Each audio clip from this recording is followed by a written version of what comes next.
Yo la team, c'est Arcos. Bienvenue dans ce nouveau podcast où dans cette vidéo je vais vous parler de comment maintenir son cadre quand on est en couple et comment et pourquoi le respect doit être la base du couple en fait. Parce qu'en fait je vois beaucoup trop de mecs qui se font manquer de respect. Je dis pas ça par procuration parce que j'ai regardé plein de vidéos qui à un moment donné parlaient de ça. Alors ça sort souvent, c'est vrai. Mais j'ai vu beaucoup de gens se faire manquer de respect par des meufs qui jouait la chaude et la froide, qui traînait plus avec ses copines qu'autre chose, alors que le mec, c'était ouais, en fait, je venais te voir, mais que quand je me faisais chier, en fait, tu vois. Genre, t'es mon bouffe-trou, quoi, tu vois. Quand je te veux plus, tu dégages, mais par contre, quand je te veux, tu reviens, en fait, comme un petit chien, comme un petit kleps. Et c'est ce que je veux à tout prix éviter dans ma relation avec ma copine. Alors, sache que pour ceux qui se posent la question, si je suis en couple, bien sûr, je suis en couple, je l'ai déjà dit, mais et vous êtes en train de dire, est-ce qu'il se fait respecter par ma meuf? Eh ben oui, la réponse est oui. Pourquoi? Parce que dès le début, j'ai posé les bases. En fait, dès le début, il faut poser les bases. C'est-à-dire que quand, dans les dates, elle arrive en retard, c'est pas quand vous placez un RDV que c'est 15h, c'est pas 15h15, c'est pas 15h05, c'est pas 15h10, c'est pas 15h15, ni 20, ni 30, et encore moins 16h. Parce que c'est marrant, l'excuse, oui mais je me maquillais, oui machin, on s'en bat les couilles. On s'en bat les couilles. Je t'ai dit 15h, je t'ai pas dit de te maquiller à partir de 14h30. Normalement tu dois être prêt.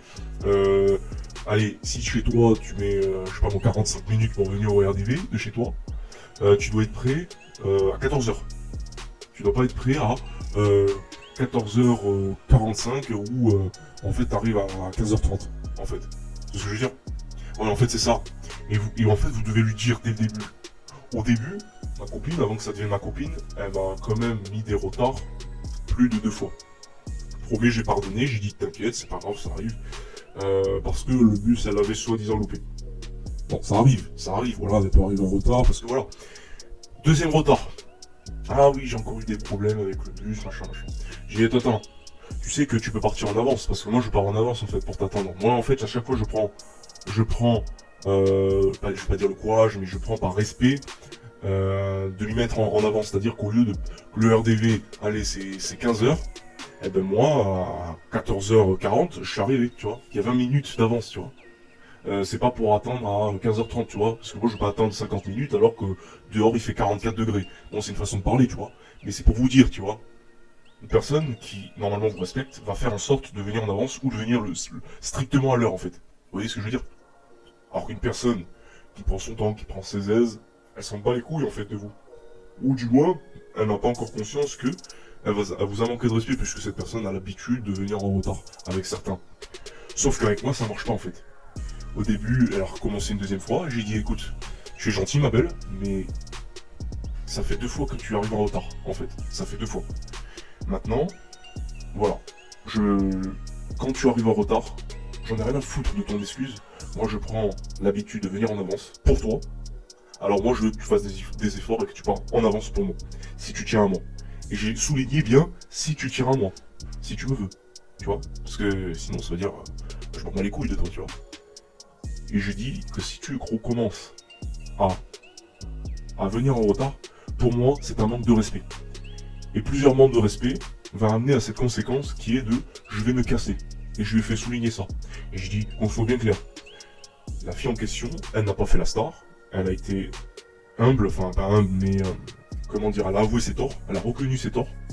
Et elle s'est dit oui c'est vrai, tu es venu en avance, c'est vrai que tu m'as attendu plus de 30 minutes. Et oui. Elle fait oui je comprends tout à fait ce que tu veux dire. Et à la limite elle commençait à culpabiliser, tu vois. Alors je voulais pas la mettre mal à l'aise, hein.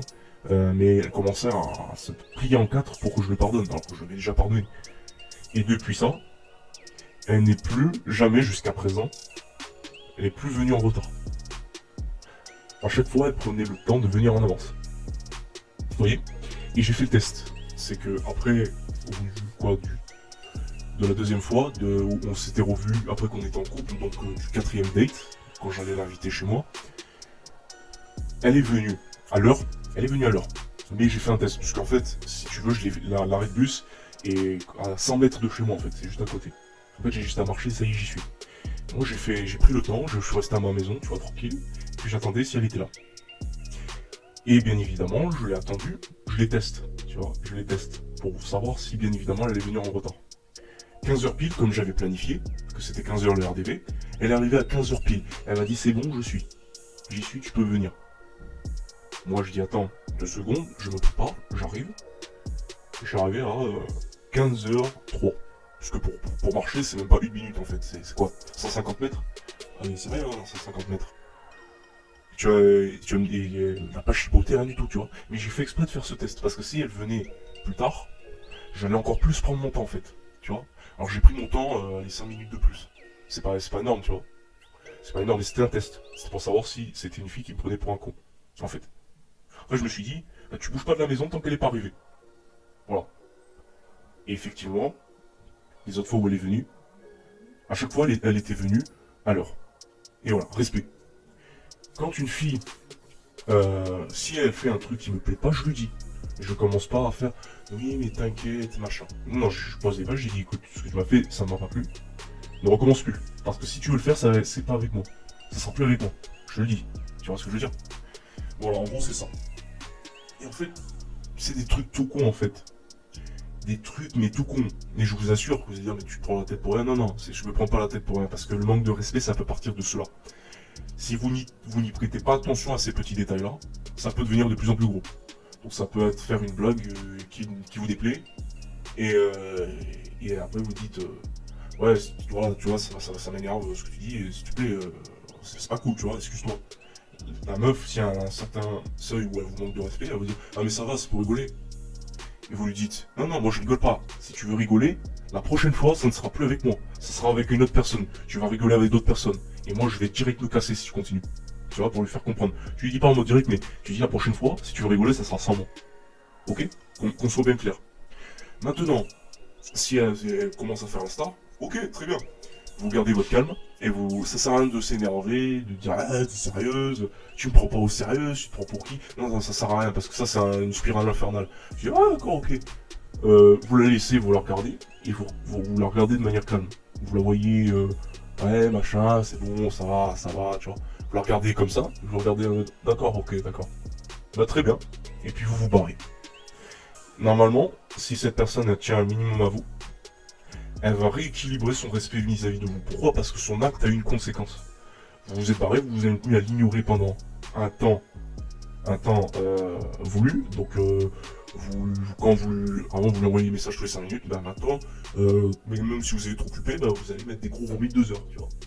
Je suis occupé, écoute madame, bon je fais pas exprès, hein. Je t'assure, je fais pas exprès, mais j'ai pas envie de te parler, tu vois. Vu le manque de respect que tu m'as mis, je vais être froid avec toi. Et j'aurais raison en fait, tu vois. Vous commencez à prendre votre distance et à être plus froid. Je dis pas qu'il faut couper les ponts, attention. Mais dès le manque de respect, vous l'ignorez. Ou alors, dès qu'elle commence à s'énerver, vous lui dites, écoute, moi je te parlerai quand tu seras plus calme. Quand tu seras plus calme, on parlera. Si tu n'es pas calme, je ne te parlerai pas, ok? Et vous parlez, vous l'ignorez jusqu'à qu'elle soit calme et qu'elle redevienne normale et qu'elle vous respecte. Voilà, c'est la condition. Parce que vous lui donnez de l'attention. Quand une fille vous manque de respect, vous retirez votre attention. Il n'y a pas de oui, mais je vais essayer d'argumenter avec elle pour vous montrer que j'ai raison. Non, non, non, non, ça sert à rien. Je vous dis, ça sert à rien. Elle voudra toujours avoir raison. Voilà. Quand il y a des filles qui argumentent avec moi, les filles me respectent. Donc elles me laissent la possibilité d'apporter mon point de vue. Et elle voit si y a cohérence, elle fait oui, effectivement, tu as raison. Et dans la plupart des cas, j'ai raison. Pas pour dire moi j'ai tout le temps raison, machin, mais quand dans les cas où j'ai raison, et que je dis voilà, tu as fait ci, tu as fait ça, voilà, c'est pas très convivial, ou voilà, il y a tel truc qui s'est passé, machin, je t'explique comment ça s'est passé. Alors que la meuf, elle a dit un truc complètement fou. Elle dit non, non, ça s'est pas passé comme ça s'est passé comme ça. Et elle va vous écouter. Une meuf qui vous respecte, elle va vous écouter. Donc elle vous laisse parler. Elle vous laisse parler, elle vous écoute. Elle fait ah oui, je pensais pas ça, voilà. Alors je te dis pas que la meuf, elle doit toujours être dans ton sens, attention. Hein. Non, non, pas du tout, parce que des fois, ça peut être un genjutsu, faites attention. Non, non. En fait, quand je vous dis cela, c'est que une fille, même si elle est d'accord ou pas d'accord avec vous, elle va vous écouter. Pourquoi? Parce qu'elle est ouverte d'esprit. Et que le fait de se comporter de cette manière, c'est un respect. Elle vous respecte. Maintenant, voilà. Si elle fait la star, et que ouais, non, t'inquiète, ton avis c'est de la merde, et qu'elle commence à juger, elle vous respecte pas. Elle vous respecte pas. Et les gens qui vous jugent, de manière pas objective du tout, ça dégage. Ça dégage. Si c'est que du clash, ça dégage. Voilà, en fait, toute relation amoureuse doit se baser sur le respect. C'est pour éviter qu'un jour tu te fasses larguer parce qu'elle en a marre de ta ganache, qu'il n'y a plus aucun challenge parce que si tu poses pas de barrière, bah, y a... déjà de base, la relation par le respect, déjà, c'est déjà un challenge pour une fille. Pourquoi? Parce que si elle vous manque de respect ou qu'elle fait un truc qui vous déplaît, ça va vous refroidir. Vous allez vous distancier de elle. Et si elle sait qu'elle peut vous perdre, elle va vous respecter. Et donc, quand elle va vous respecter, tu vas rester. Tant qu'il y aura respect, tant qu'il y aura le respect, tu vas rester. S'il n'y a plus le respect, tu vas te barrer. Si la fille tient un minimum à vous, elle va se dire bon, quand elle a fait la conne, admettons elle a fait la conne. Elle fait merde, j'ai fait la conne. C'est vrai, j'aurais dû l'écouter. C'est vrai, en fait, je regrette amèrement ce qu'il m'a fait en fait. Enfin, ce que je lui ai fait, pardon. Voilà. Mais je vais aller m'excuser. Normalement, si c'est une fille qui met un peu sa fierté de côté, elle va vraiment s'excuser comme a fait ma copine. Maintenant, si c'est une fille qui a de l'ego, comme je vous ai dit, toujours la même option. Cassez-vous. Cassez-vous. Si elle revient, mais oui, machin. Non. Il n'y a plus d'argumentation, je t'ai pardonné une seule fois. Tu as recommencé, tu te casses. Allez, vous pouvez pardonner une seule fois. Vous pouvez le pardonner, ça ne fait pas de vous un simp. Mais attention. Parce que si elle recommence, ça dégage. Et le summum du manque de respect, c'est la tromperie. Si une meuf vous trompe, c'est le plus gros manque de respect qu'elle peut vous faire. Parce que une fille qui dit je suis en break, je veux faire un break, ça veut dire quoi? Ça veut dire que je te tiens sur le coude, mais que je peux me faire traverser par n'importe qui. Donc en gros c'est ça. La meuf elle va se dire je te garde sous le coude, mais il y aura rien, on fera rien, on sera pas en couple pendant un certain temps, indéfini. Et moi je vais faire ce que je veux. Je vais parler à n'importe quel mec. Et la meuf va se faire traverser par n'importe qui. Voilà. Alors oui c'est un grand mot, mais je suis obligé d'exagérer, puisque c'est comme ça qu'il faut comprendre. Voilà. Donc, déjà, quand une meuf vous annonce un break, ah tu veux faire un break? Ok. Ça veut dire quoi? Ça veut dire que tu veux me tromper, ça veut dire que tu veux te faire traverser par n'importe qui, donc ça veut dire que tu en as rien à foutre de moi, ça veut dire que tu veux faire tout ce que tu veux et que moi j'ai pas le droit de faire ce que je veux. Ou alors, parce que tu me gardes sous le coude. Ok, très bien. Ou même si tu fais ce que tu veux. Ah ok. Ça veut dire que si tu fais ce que tu veux et que tu m'autorises à faire ce que je veux, ça veut dire que t'en as rien à foutre de moi. Donc, que tu ne m'aimes plus. Donc, que tu deviens une pute. Et les filles qui font comme ça, c'est des putes. Y a pas de break. Soit tu as un couple et tu me largues, tu te casses. Ça te casse les couilles. Soit tu restes en couple. Ou alors tu discutes, tu parles français. Et tu mets ta fierté de côté. Sinon, tu dégages. Ou alors tu te casses. Y a pas d'autre solution. Y a pas de ouais, je fais un break, machin. Y a pas de break. Moi, si ma meuf me dit je suis en break, ah bah ok, très bien. T'es en break, casse-toi définitivement. Ne reviens plus. Tu reviens, je vais t'envoyer chier. Ou alors, si je suis un connard, moi vous me connaissez très bien, je peux jouer sur cette carte-là. Ah, tu reviens? Ok, bah ça sera sur ma B. Ça sera pour baiser. Et t'auras que ça, y aura rien d'autre. Ça sera pour baiser. Ah, tu veux pas? Ok, pas de problème. Ça sera une autre fille qui sera sur ma B. Et je te donnerai même plus l'heure. Je te calculerai même plus, tu vois. Je te calcule plus. Et ne viens pas chialer que je t'ignore, que j'en ai rien à foutre de toi. Tu m'as dit que voilà, tu voulais faire un break. Je t'ai dit, qu'est-ce qui allait se passer? Tu as quand même préféré faire ton break, donc te casser définitivement, parce que j'ai posé cette barrière qui est de tu sors mais tu ne reviens plus. Voilà, c'est ça ce que ça veut dire. Tu pourras pas repasser la barrière que j'avais auparavant que tu avais franchi. Tu vois, tu as franchi la barrière et tu peux plus revenir sur la barrière. Pour rentrer, tu peux plus. C'est hors de question, tu fais pas ce que tu veux en fait, tu vois. Je suis pas ta pute, je suis pas ton kleps, tu vois. T'as cru quoi que quand tu t'es fait traverser par Mohamed du quartier de la street ou Jean-Karim Aboubakar ou Khalid Ibn Khaled ou Nassim ou Jean-Michel, Jean-Babibel, Jean-Baptiste du quartier, Jean-Babibel de la Tessie, tu crois vraiment que moi qui sais que tu t'es fait traverser, même sans l'avoir vu, hein, je sais très bien ce que tu fais, je sais très bien ce qu'elles font les filles quand elles font des breaks, je sais très bien que quand tu t'es fait traverser, tu croyais quoi? Tu crois que j'allais t'accueillir à bras ouverts avec des fleurs? T'as cru quoi? Que j'allais te faire le bisou sur la bouche alors que le mec il a éjaculé dans ta bouche? T'as fait une gorge profonde? Tu t'es étouffé avec la bite de Jean Babubel du quartier de la street? Meuf, t'as cru que j'étais un kleps? La vérité, t'as cru que j'étais un kleps? Casse-toi, petite pute. Casse-toi. Vas-y, casse-toi. Voilà, c'est comme ça qu'il faut réagir. Maintenant, une fille vous trompe, et elle regrette de vous avoir trompé, donc elle revient. C'est pareil, c'est la même chose. Tu m'as trompé, ok. Pour moi, c'est définitif. Tu te casses. J'en ai rien à foutre. Si je suis célibataire ou pas.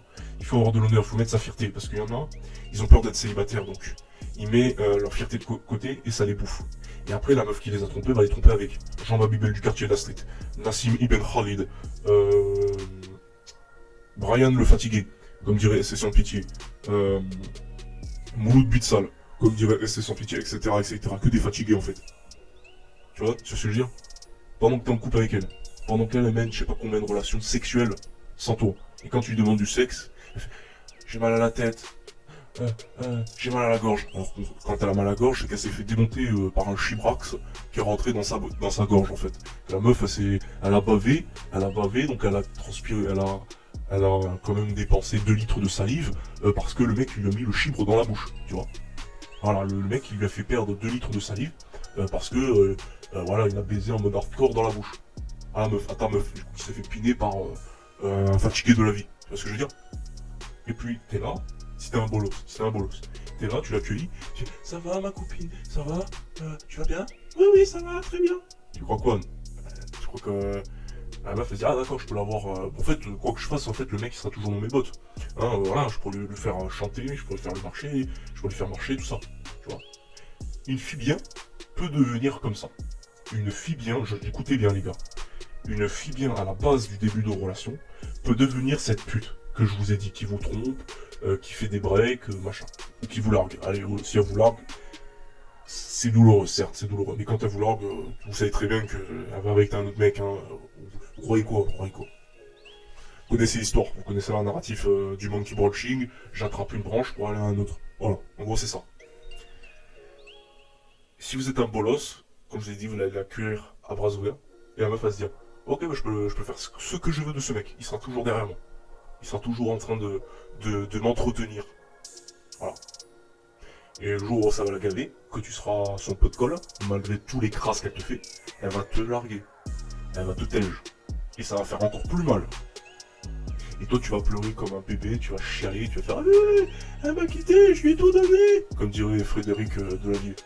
Voilà. On va à tout prix éviter ça.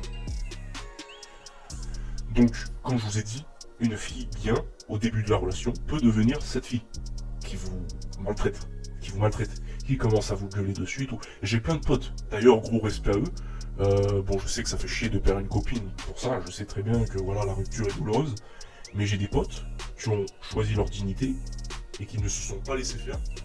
Des meufs extrêmement possessives et jalouses maladivement, qui harcèlent tout le temps, et dès qu'il y a machin bidule et tout, la meuf elle commence à gueuler sur le mec.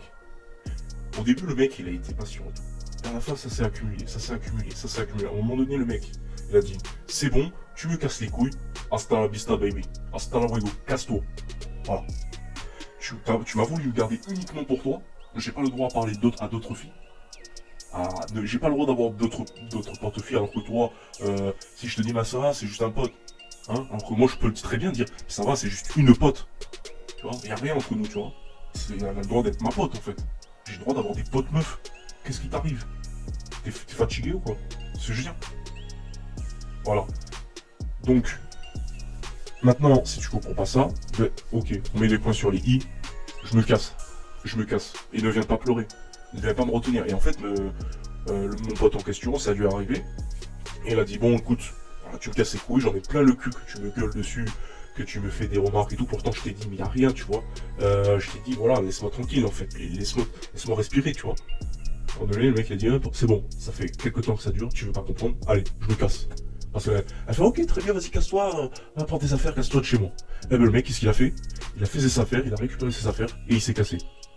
Définitivement. Et la fille a fait, non, mais on peut parler si tu veux. Le mec, il a fait, non, je reviendrai pas sur ma décision. Pour moi, c'est terminé. Hasta la huevo. Il s'est barré, définitivement. Voilà. Bloqué sur téléphone, bloqué sur Snap, etc., etc., etc. Voilà. Voilà, donc, comme je vous ai dit, s'il y a des manques de respect comme ça, il faut, dans tous les cas, être prêt à la perdre. Et à partir. Pour le respect. Parce que, quand vous avez une meuf où la base de la relation est centrée sur le respect, je peux vous assurer que c'est à partir de là, que si vous maintenez le cadre masculin que vous vous imposez sans faire le dictateur, de poser des limites, et qu'il y ait des conséquences à chaque fois qu'elle te manque de respect, la meuf, elle va éviter de te manquer de respect parce qu'à tout moment, elle sait que tu vas te barrer. Donc, il va y avoir une relation saine, la meuf va te respecter, sans avoir faire beaucoup d'efforts, sans avoir crié, sans avoir à dépenser de l'énergie. Et tout se passera bien. Vous passerez vos bons moments. Alors, des fois, il y aura des périodes où il y aura des désaccords, certes, comme tout couple. Mais, une relation centrée sur le respect durera beaucoup plus longtemps et sera beaucoup plus saine pour votre santé et pour sa santé. Voilà, sa santé mentale, votre santé mentale.